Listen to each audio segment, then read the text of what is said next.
దీవెనలతోను, స్థానముల దీవెనలతోను, గర్భముల దీవెనలతోను నిన్ను దీవించు సర్వశక్తుని దీవెన వలనను అతని బాహుబలము దిట్టపరచబడును. చాలు. నా వెనక ఒక రెండు విషయాలు పలకండి. యోసేపు, కొంచెం గట్టిగా, యోసేపు ఫలించడి కొమ్మ, అతని బాహుబలము దిట్టపరచబడును.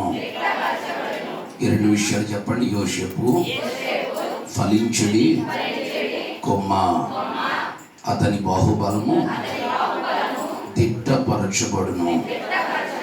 చాలు. తరల వచ్చి ప్రార్థనలో ఏకీవించాను. కన్న తండ్రి, మీకు వందనాలు, స్తోత్రాలు చెల్లిస్తున్నాను. మా మంచి దేవుడు, మాతో ఉన్న మానీయులు పాటలు, ప్రార్థనలు, ఆరాధనల ద్వారా మీ నామానికి మహిమ తెచ్చుకున్నారు. ఈ సమయంలో నీ దీనదోషుడనైన నేను మీ వాక్యం విరిచి ఒడ్డించడానికి బలిపీఠం యొద్ద నిలబడి ఉండగా మీ కరుణా కటాక్షం కలిగిన హస్తం మా మీద చాచమంచండి. వాక్యం ద్వారా మీరు ప్రత్యేకించి బలపరిచి మాతో మాట్లాడండి. బాబు, వాక్యాన్ని పట్టుకుని నేను శిలువ చోటుకు వెళ్తున్నాను. తండ్రి, నేను మరుగైపోతాను, మీరే కనపడండి. నేను తగ్గిపోతూ మీ నామని హెచ్చిస్తూ మహిమ, ఘనత, ప్రభావాలు మీకే ఆరోపిస్తూ యేసుక్రీస్తు ప్రభుల వారి అతి శ్రేష్టమైన పరిశుద్ధ నామమున అడిగి వేడుకొనిచి ఉన్నాను పరమ తండ్రి. అందరూ ఆమేనండి.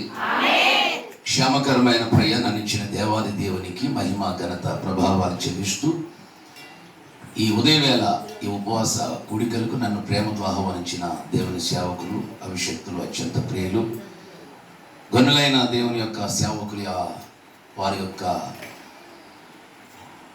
ఆశీర్వాదంతో నడిపిస్తున్న ఈ సంఘానికి కాపురిగా ఉన్న దైవజనులు రమేష్ గారికి, పెద్ద బీబామ్ గారికి నా ప్రత్యేకమైన వందనాలు. అలాగే మాకు అత్యంత ప్రియులు, మా ఆత్మీయులు, గౌరవ మిత్రులు ప్రసాదయ్య గారికి కూడా నా హృదయపూర్వక వందనాలు. అలాగే కూడి వచ్చిన మీ అందరికీ యేసుక్రీస్తు వారి ప్రశస్త నామంలో నిండు హృదయపూర్వక వందనాలు. చెప్పరా? వందనాలు. దేవుడు మీ అందరినీ ఆశీర్వదించును గాక.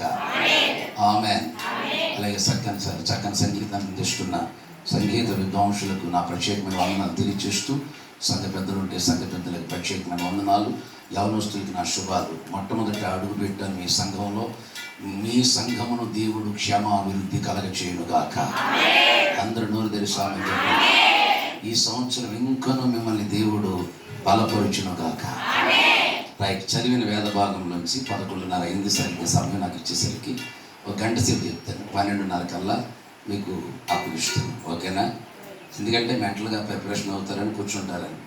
మీరు మెంటల్గా ప్రిపరేషన్ అవ్వండి. ఒక గంట సేపు చెప్తాను. నా వెనకాల గౌరవ దైవజనులు ఉన్నారు, వారు కూడా మాట్లాడతారు కాబట్టి ఒక గంట చెప్తాను. చక్కగా జాగ్రత్తగా వినండి వాక్యం. ఒక 4 సంగతులు మీకు నేను ఈ ప్రారంభ సభలో మీకు ప్రస్తావిస్తాను. ఈ చదివిన వేద భాగంలో యోసేపు ఫలించడి కొమ్మ. ఎక్కడ ఫలించాడట?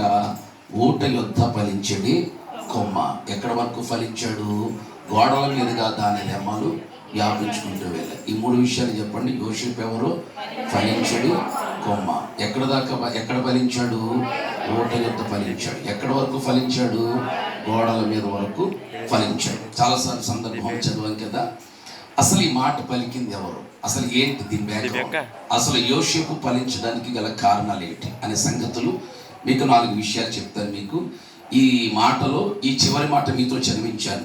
సర్వశక్తుని దీవెన వలనను అతని బాహుబలము దిట్టపరచబడును. ఈ మాట అందరూ పలకండి. దిట్టపరచబడును అనండి. దిట్టపరచబడును అనండి. కాస్త దిట్టంగా చెప్పాల మాట. దిట్టపరచబడును. అయితే చేతులు పైకెత్తండి ఒకసారి. ఈ సంవత్సరం దేవుడు నన్ను దిట్టపరచునుగాక. గట్టిగా చెప్పాలి. ఈ సంవత్సరం ఈ కూడికల ద్వారా నన్ను దేవుడు దిట్టపరచునుగాక. ఆమేన్ చెప్పండి. వినండి వాక్యాన్ని. ఈ చదివిన ఈ వేద భాగంలో నేను ప్రభునందు ఆనందిస్తున్న మాట ఏమిటో తెలుసా? చాలాసార్లు మనం విన్నాం యోసేపు ఫలించుడి కొమ్మ అని. వాస్తవానికి ఎందుకు ఈ మాట పలికింది ఎవరు అంటే తండ్రి పలికాడి మాట. తండ్రి ఎవరంటే యాకోబు. యాకోబు పలికిన ఈ మాటలో యోసేపును దీవించాడు. ఆ దీవెనలో పలికిన మాటే ఈ మాట. ఆనాడు ఈనాడు కూడా ఒక సెంటిమెంట్ ఏంటంటే తండ్రి ఎవరినైతే దీవిస్తాడో వాళ్ళందరూ దీవెనకరంగానే ఉన్నారు. ఆమెనరే. మీకు జిఎస్టీ కట్టాలి, ఇష్టం వచ్చినట్టు ఆమెన్ అనొచ్చు. మీరు మాట్లాడితే ఆమెన్ ఆమెన్ ఆమెన్ అనాలన్నమాట. నాకు ఇక్కడ ఒడ్డియాయి గారి పాదాల దగ్గర పెరిగిన వాడినే, వారు అంకురమైనటువంటి పెద్ద బేబీ గారి దగ్గర నిలబడటం ఇంకా నాకు ఇంకా ఎక్కడో ఎనలేనటువంటి ఆనందం ఉంది. చాలా సంతోషిస్తున్నాను నేను. ఆనాడు ఒక సెంటిమెంట్ ఏంటంటే, తల్లిదండ్రులు ఏ దీవెనైతే ఇస్తారో బిడ్డలకు అదే దీవెన ఉంటుంది. వాస్తవానికి ఇక్కడ యాకోబు తన పిల్లల్ని దీవించడానికి ఇది 3వ తరం. జాగ్రత్తగా వినండి, 3వ తరం. ఏమేం జరిగిందంటే, అబ్రహాము తన కుమారుడని ఇస్సాకును దీవించాడు, మొదటి తరం. ఇస్సాకు దీవించబడిన తర్వాత ఇస్సాకు కుమారుడైన యాకోబును తన తండ్రి దీవించాడు. అబ్రహామును దేవుడు దీవించాడు, అబ్రహాము ఇస్సాకును దీవించాడు, ఇస్సాకు యాకోబును దీవించాడు. యాకోబు ఇప్పుడు ఎవరిని దీవిస్తున్నాడు? యోసేపుని దీవిస్తున్నాడు. అంటే 12 మంది కొడుకుల్ని దీవిస్తున్నాడు. స్తోత్రం చెప్పండి ఒకసారి. ఇలా చెప్పనా, ఒక తండ్రి దీవించిన దీవెన తరతరాలకు దీవెనగా ఉంటుంది. ఆమేనండి. ఒక తండ్రి దీవించిన దీవెన తరతరాలకు దీవెనగా ఉంటుంది. అట్లాగైతే నేను ఈ మాట ఈ సభాపూర్వకంగా మొట్టమొదటి చెప్పగలను.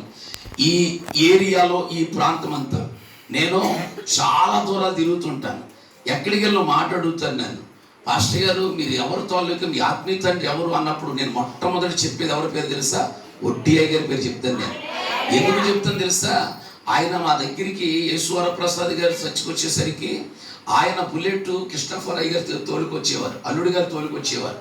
వెనకాల ఆయన కూర్చుని బ్యాగ్ పట్టుకుని వచ్చి అలా దిగేటప్పటికి ఈ బ్యాగ్ నాదని లాక్కునే వాళ్ళం. మేము పరిగెత్తుకుని వెళ్ళి మేము ఆయన పాదాల దగ్గర పెరిగిన వాళ్ళం. ఇంకా చెప్పాలంటే ఒకసారి నన్ను ఏం చేశానో తెలుసా? అక్కడ ఒక 5 కుర్రోళ్ళు ఉండేవాళ్ళు. మేమందరం పరిగెత్తుకుని వెళ్ళిన తర్వాత 5 లోపలికి వచ్చేవారు. లోపలికి వచ్చి తలని ఇలా సర్దుకునేవారు. ఆయన సర్దుకుంటే ఆయన పాదాల దగ్గర కూర్చుని చేతులు ఒకటి తీసుకునేవాడు, కుడి చేయి ఒకటి పట్టుకునేవాడు, ఎడం చేయి ఒకటి పట్టుకునేవాడు. మేము 5 దెబ్బలాట్లు ఆడుకుని ఈయనకి పరిచయం చేసుకోవడం కోసం దెబ్బలాడేవాళ్ళం. ఒకసారి నేను ఏం చేశానంటే, అయ్యగారు కుడుకోలు లాగేసుకున్నాను. నేను కుడుకోలు లాగేసుకుంటే ఒకడు ఏం చేస్తున్నాడు, ఈ కాలు నేను ముందట్టుకున్నాను, ఈ కాలు నాది అంటున్నాడు. అయ్యగారు ఏమో కళ్ళు మూసుకుని ప్రార్థన చేసుకుంటున్నారు. అప్పుడు నేను అన్నాను, ఈ కుడికాలు నాది అని చెప్పి దెబ్బలాడి గంటి ఎత్తుంటే ఏంటో గొడవ అన్నారు. ఆయన అనేటప్పటికి అయ్యగారండి కాలు నాదండి, నేను అట్టుకున్నాను చూడండి లాగేస్తున్నాడంటే, వదిలో అడట్టుకుంటాడు అన్నాడు. నన్ను ఆ కుడుకాలు పట్టుకుని నేను భుజం మీద వేసేసుకుని అలా నొక్కుతున్నానండి. ఆ మహానుభావుడు ప్రార్థన చేసుకుంటూ ఇలాగ ఊగుతూ ఏమనుకున్నాడు తెలియదు. 5 పట్టుకున్నాం, కానీ నన్నే అలా వచ్చి అలా నెత్తి మీద కొట్టి ఈ బిడ్డను దీవించాడు. ఆ దీవెనే ఇంత గొప్ప సేవకుడికి నిలబెట్టగలి. స్తోత్రం చెప్పండి సార్. ఒక తండ్రి యొక్క దీవెన తన పిల్లలకు ఎప్పటికీ ఆశీర్వాదమే. ఆమె చెప్పండి ఒకసారి. యోసేపు అంత ఆశీర్వాదకరంగా ఉండడానికి తండ్రి దీవించాడు. తండ్రి దీవించిన దీవెన ఏంటో తెలుసా? యోసేపు ఫలించెడి కొమ్మ, ఊట యొక్క ఫలించెడి కొమ్మ. దేవుడు అతన్ని తిట్టపరిచాడు. ఈ విషయాలు మీరు నేను ఎక్స్ప్లెయిన్ చేస్తాను, చాలా జాగ్రత్తగా వినండి. అది ఆశీర్వాదాల పండుగ ఇట్టాడు వాళ్ళ నాన్న. ఎందుకు ఆశీర్వాద పండుగలు ఇట్టాడంటే, ఇప్పుడు 12 మంది కుమారుల్ని వాళ్ళ డాడీ దీవించాలి. నా వైపు చూడండి.